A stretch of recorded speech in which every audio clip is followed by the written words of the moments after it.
A very pleasant good morning, ladies and gentlemen. On the 26th of June at about 1 o'clock in the morning, I had a near-death experience.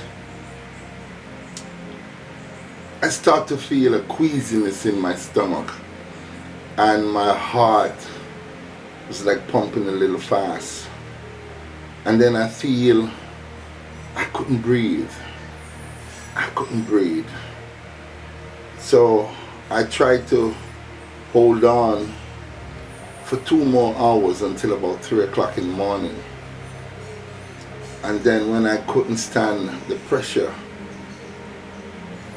I reached out to my families and they advised me to get help real quickly. I reached out to my next door neighbor, Cavell, and asked her if she could drive me to the University of the West Indies.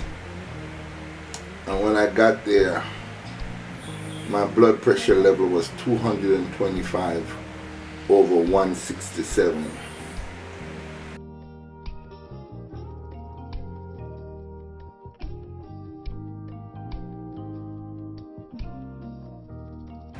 A near-death experience at a level where I could easily have had a stroke, a heart attack, or possible passed away.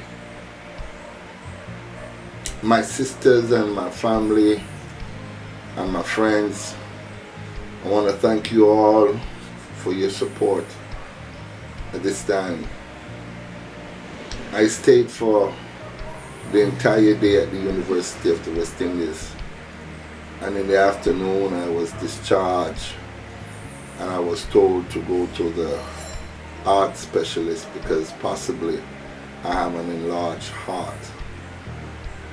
Now, the reason for my turmoil is I've been thinking heavily about Tracy Ann Ricketts, how she passed away, and we tried everything that we could possibly do, myself, King Yellowman, Little Lenny, Ever Burning Torch, Jafar Miller, the Rudolph Prendergast Foundation headed by Sean Prendergast, Make a Move, and all the others who played an intricate role in trying to save this little girl. I guess the pressure was too much on me and I was sunken into depression. I have to big up King Yellowman because King Yellowman was the one who started the initiative in reaching out to help little Tracy Ann Ricketts. I know we can't worry because that won't bring little Tracy Ann back, but I just want the world to know that no child must be left behind. No child must be left behind, and only hope we can use the death of little Tracy Ann to further open up our eyes to know that we must act in one accord as a people. Those who are set to govern and lead must respect and help the citizens, even the poorest of poor, because the citizens are really the true government. I want to thank each and every one of you in reaching out in my time of despair and trouble. Thank you all for your many phone calls. I want to big up Imani all the way in the UK from Black Awards. I want to big up Naphtali, big up yourself. Thank you for your prayers. I want to big up Maureen. I want to big up all of you. There's so much of you that reached out to me, called my phone while I was at the University of the West Indies.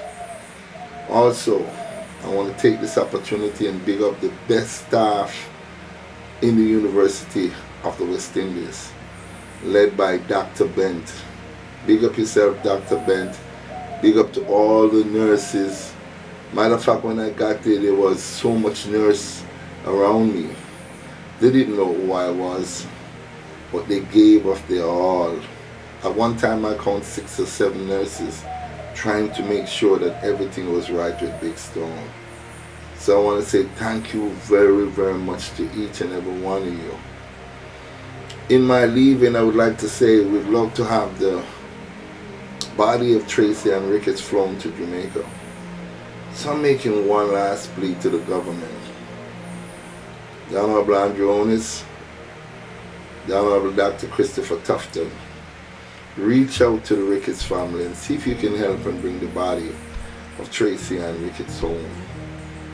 Please, let the family have closure with their daughter.